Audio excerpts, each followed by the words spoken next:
Supreme court का वो आदेश जिसमें टीईटी यानी शिक्षक पात्रता परीक्षा को अनिवार्य किया गया है और इसके साथ ही मध्य प्रदेश छत्तीसगढ़ के साथ पूरे देश के हजारों लाखों शिक्षकों की नौकरी पर बनाई है। सुप्रीम कोर्ट ने हाल ही में शिक्षकों से जुड़ा हुआ एक फैसला दिया था। सुप्रीम कोर्ट के इस फैसले का असर यूं तो पूरे देश पर होगा, लेकिन कुछ राज्य ऐसे भी हैं जो इस फैसले के खिलाफ फिर से पुनर्विचार याचिका दायर करने जा रहे हैं। दरअसल सुप्रीम कोर्ट ने शिक्षकों के लिए टीईटी यानी कि शिक्षक पात्रता परीक्षा पास करना जरूरी किया है। इसी वजह से छत्तीसगढ़ के 70,000 से ज्यादा शिक्षकों पर संकट है, क्योंकि इन्हें नहीं पता कि इनकी नौकरी रहेगी या नहीं, और अगर रहेगी तो क्या इन्हें प्रमोशन मिलेगा या नहीं।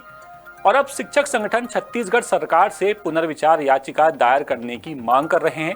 सुप्रीम कोर्ट ने अपने फैसले में क्या लिखा है और कानूनी पहलू क्या बता रहे हैं, इसके लिए आप देखिए रायपुर से हमारे संवाददाता विनय वर्मा की ये खास रिपोर्ट।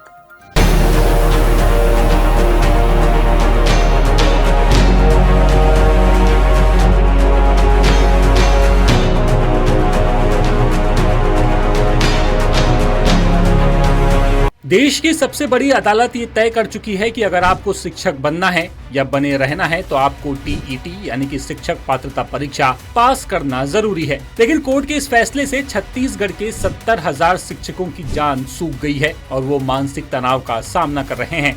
सबसे पहले आप ये जान लीजिए कि आखिर सुप्रीम कोर्ट ने अपने फैसले में क्या कहा है। सुप्रीम कोर्ट ने कहा है कि शिक्षकों को टीईटी एग्जाम पास करना अनिवार्य होगा, नहीं तो उनकी नियुक्ति और पदोन्नति पर खतरा बन सकता है। और सुप्रीम कोर्ट के इसी फैसले के खिलाफ उत्तर प्रदेश सरकार पुनर्विचार याचिका भी दाखिल करने जा रही है और छत्तीसगढ़ के शिक्षक संगठन भी यही चाहते हैं कि राज्य सरकार भी इस मामले में उत्तर प्रदेश, तमिलनाडु और केरल की तरह पुनर्विचार याचिका दायर करे। अब अगर मामले के कानूनी पहलू को देखें तो शिक्षक संगठन कानूनी पहलू पर जोर देकर एनसीटीई की एक अधिसूचना का हवाला दे रहा है। संगठन ने 23 अगस्त 2010 की एनसीटीई अधिसूचना का हवाला दिया, जिसमें कहा गया कि टीईटी का प्रावधान आरटीई अधिनियम 2009 से लागू होने से पहले नियुक्त शिक्षकों पर लागू नहीं होगा। ऐसे में ये फैसला शिक्षकों के अधिकारों का उल्लंघन है।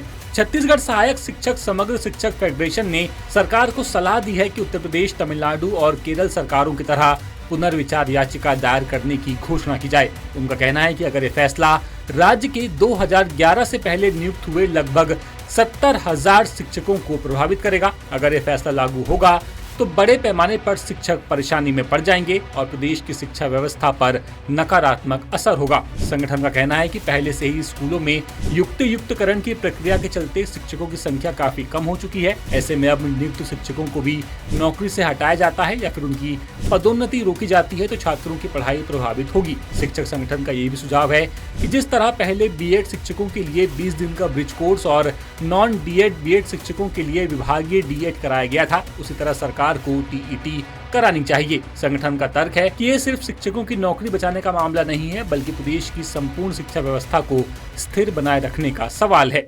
लेटेस्ट, इन्वेस्टिगेटिव और इन डेप्थ खबरें देखने के लिए ज्वाइन कीजिए द सूत्र का व्हाट्सएप चैनल, सब्सक्राइब कीजिए यूट्यूब चैनल, लाइक कीजिए फेसबुक पेज और पढ़ते रहिए वेबसाइट www.dasutr.com।